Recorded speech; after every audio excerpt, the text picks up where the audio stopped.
Hello everyone and welcome back to If Let's Then Play, where we're playing Sonic Mania and I'm excited. I am interested.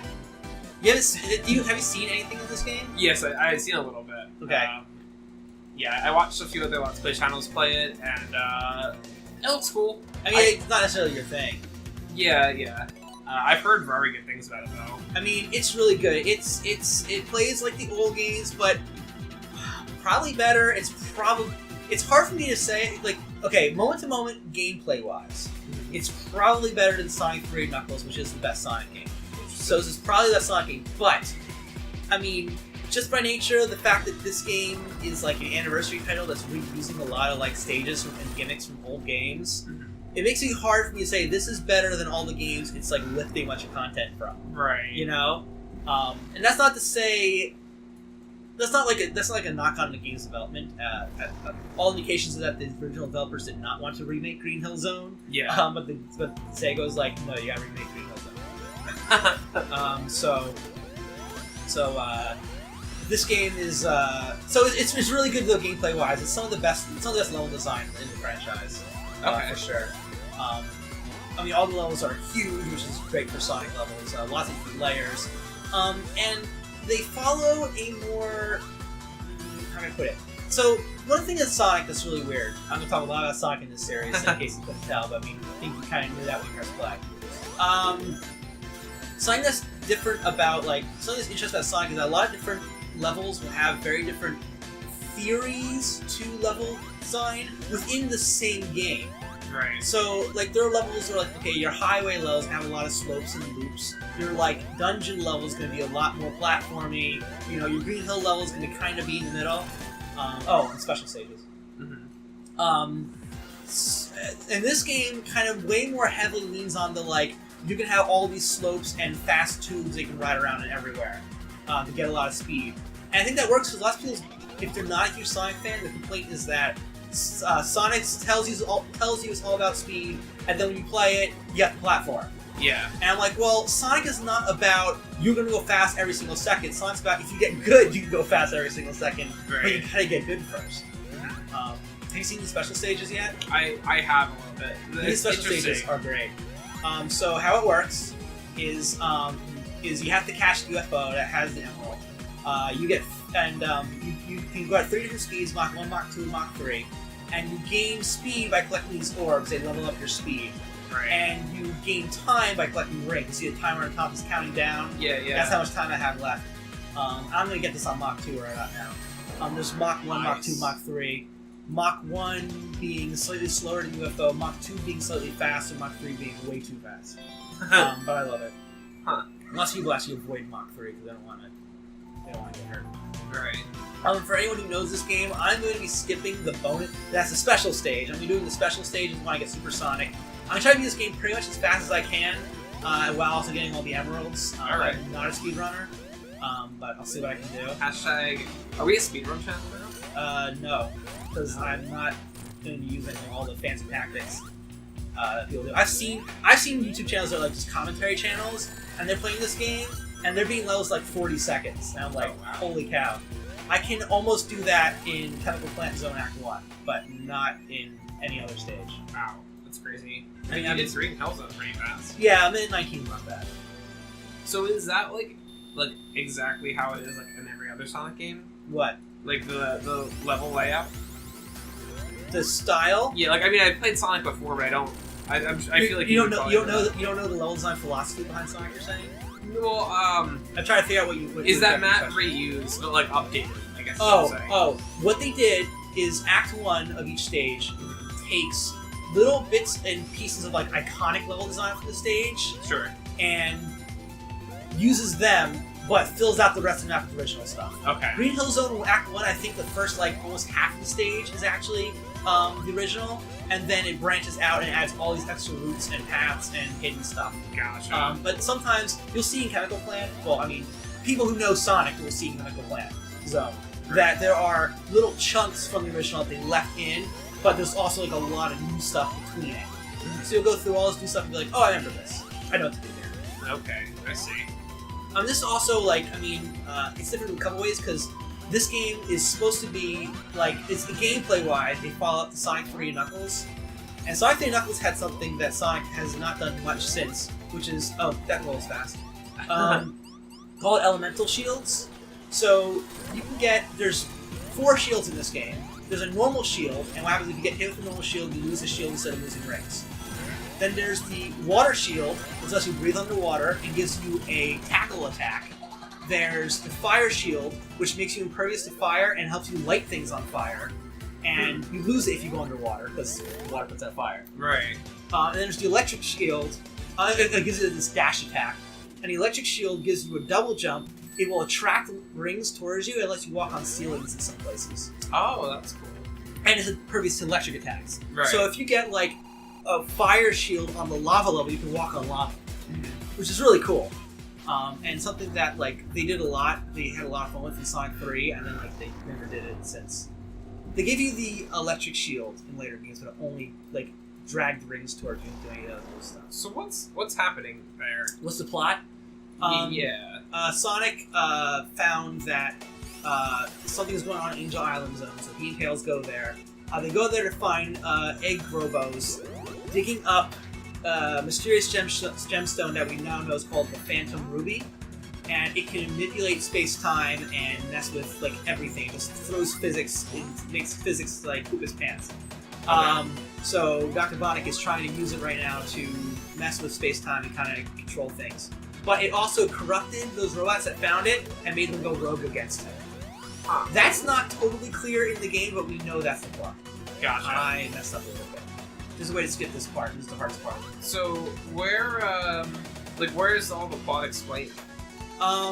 Actually, they printed like an old school manual for it that has like this game story and game art and stuff like that. Yeah, that's cool. Yeah, it's actually it's in the Switch version. If you go to the options and press the button for help, you'll open up a web page that has like the game manual in it. I see. And it has like the story. And I think it's explained in little bits and pieces, like little character bits. Like we saw Sonic and Tails going to Angel Island and finding. Oh shoot! I should have jumped there. Hold on. Can I get back up there?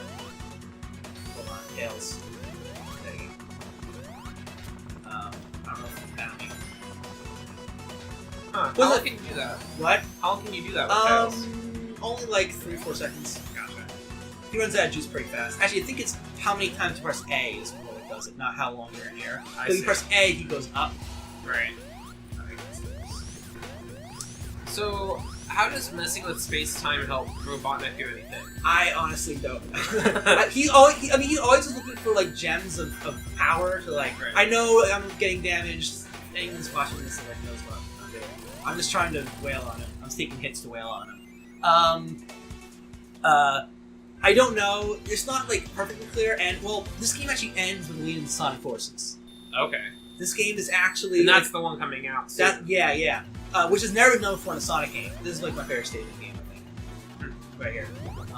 So this is like blue goo, which makes you bounce a little bit. You inject it, which tells us that it turns into green goo conscious of fire. Okay. Oh, poor Tails. Yeah, he's getting wrecked. Tails gets wrecked constantly. But he has infinite lives, so. So I don't really know how messing with space-time helps him out. It's more just that he's always looking for gemstones that can let him do stuff. Right. I don't even know if he's supposed to like fully understand what he can do at this point, you know? Yeah.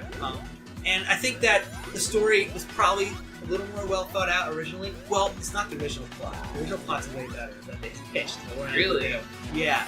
The original plot was that after Sonic destroyed the Death Egg in Sonic 3 Knuckles, Dr. Eggman got super depressed and pretty much decided to quit being evil doctor. And some of his robots gained artificial intelligence and took over the job for him. Oh, wow. Yeah. So that was the original plot. So those guys, I don't know if you saw them. They had the Emerald, and they had like just a police officer one, and a magician one. Yeah. Yeah. They are called the Hard Boiled Heavies, and they are in this game. Yes. And this game, they're supposed to be in this version of the plot. They're supposed to be like manipulated by the Phantom Ruby. They took on like new forms because of it, and that's why they are the way they are. But in the original game, the original plot that they pitched was that while Dr. Eggman was kind of just like, I don't want to be evil anymore, they kind of like grew up and decided, hey, we can do this. Right. Which I think is a much more fun plot. So why did Sega like veto that? I think they didn't like the idea of Robotnik, like... Oh, shoot. Well, I'll do this one. Okay, we'll do one of these to be able to see how they work. Do you not like these ones? I just done them all, and it kind of breaks up the flow of trying to get through the game fast, and I already did all of this that I need to do. So what this does is, when you beat these, this is a remake, actually, of the special stages from Sonic 3. They made some changes to it, but and they made some new stages for it, but it's the same basic concept. We have to get these blue spheres, but once you touch them, they turn red. If you touch a red one, you lose.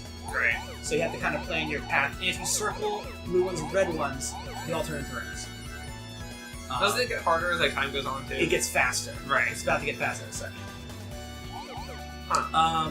And it gets to the point where it's just so fast, it's like insane. What was I gonna say? The Hard Boiled Heavies. Oh, I think that Sega just didn't like the idea of, like, Robotnik being depressed, being a part of the plot, and, like, him kind of being lame or something like that. I think they didn't like that. I also think they wanted the Phantom Ruby to be in there because people theorize that the villain in Sonic Forces is actually the Phantom Ruby, like, gaining a life. Like sentience? The sentience, yeah. There's a creature called Infinite that's like the same color as the Ruby, and in the trailer he has this attack that makes the same exact sound as the Ruby makes. So people think that, like, the Ruby gains sentience and becomes this character named Infinite. That's pretty cool. Yeah, it's pretty neat. It's pretty clever. Some next level stuff for Sonic plots. How are we doing on time? We have like a minute or two left. Okay. Wow, so it's only been like, how long have we been doing this for? About 11 minutes and 45 seconds. Dang, through 2 stages. We're 6 of the way into the game. So I think that's what they want, and I know why they wanted the old stages added. Obviously, they wanted like nostalgia pander, right? Which is not a great idea since like Green Hill Zone and Chemical Plant Zone are both in Sonic Generations, which came out like in 2011. Mm-hmm. So that was not a long time ago. People have not forgotten about Green Hill Zone and Chemical Plant Zone. Yeah, well, yeah, they're like infamous, like, you know, just in the gaming industry. Exactly, especially Chemical Plant for that water segment that I really used for. Yeah. Did I ever tell you the story about that segment? I don't think so. So when, at the time, modern Sonic Team, which is very different from what people actually made these games, when they were getting ready to release Sonic Mega Collection for the GameCube, which collected Sonic 1, 2, and 3, and Knuckles, and some other stuff, they decided they were going to play through Sonic 2 and see how far they could get. And everyone died in Chemical Plant Zone. Every single member of the team got a game over at the same part of Chemical Plant Zone. Chemical Plant Zone Act 2, where the water horizon, there's like those rotating block things I jumped through earlier. Yeah. Everyone there died, which caused the Sonic team to print a t-shirt that has Sonic drowning, and it says 2-2 underneath it. Because everyone died on Zone 2, Act 2. That's funny. Yeah. It'd be cool to own one of those, but I think there's like not a lot of them. You can probably remake one though. Yeah, but I want like the original. Yeah. I'm not really much of a collector. Well, in terms of Sonic stuff. And some cool stuff. Wait, super secret. Oh yeah, that's true.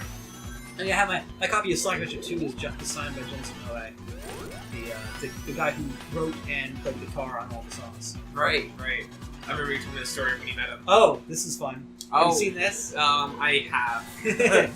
So, you know what this is? It's basically, what's it called? It's Puyo Puyo. Right. Which is Sega's version of Tetris, for lack of explanation. But the thing is, there's Puyo Puyo, they didn't think it was going to do well in the West, so they rebranded it as Dr. Robotnik's Mean Bean Machine. And used like all the character designs from the American cartoons at the time, which were very different from the games. So this is a little reference to that. It's pretty fun. I was afraid the first time I played it. How do you know if you're winning? Robotnik has to get to the top of the screen to lose. Okay. And if you make combos, they will drop like duds on his screen that he has to work to get rid of. I see. He's really, really bad on it. I just have to keep on just like playing halfway decently and he'll lose. I watched people play this who were like actually really good at Puyo Puyo and they destroy him in like, I don't know, like 30 seconds. It's just done. Oh wow. Because he's just really, really bad. His IQ of 300 is not down there. Yeah, you don't say. He's not good at matching colors. You see how like stacked up he is. Oh, he just got one on you. Yeah, we got one in there, like 5 on him so far. You go down real quick though. I mean, it's it makes sense. I mean, people paid for a Sonic game. Like, if they put like a really hard Puyo boss in the middle of it, like, it doesn't make a lot of sense. People in the forums, some people were mad about this. Were they? They're like, I period 8 period Puyo period Puyo. Huh. Like, I don't want to have to play Puyo Puyo every time I play Chemical Plant Zone. I'm really mad about this. And I was like, jeez, dude, chill out. That's nuts. It's like a minute. If you don't want it, time attack mode in this game, which is actually really well done, like exceptional well done for time attack mode. Like, doesn't even have the bosses. You just play the level and the level ends before you get to the boss. Oh, that's cool. Yeah, which is good because I don't like bosses for the most part. I prefer just to be playing stages. Right. So having being able to skip them in time attack's good. But of course, you have to do that in one shot. And, like, the checkpoints don't work. Yeah. And you know. Yeah. They're normal. All right. Well, on the next episode, we're gonna continue. How far are we in the game already? We're 1/6 of the way through it. There's Okay. 12 zones, and we're through 2 of them. It feels like it's going really fast. But I mean, Welcome to Sonic. yeah. All All right, guys. everyone. Next time.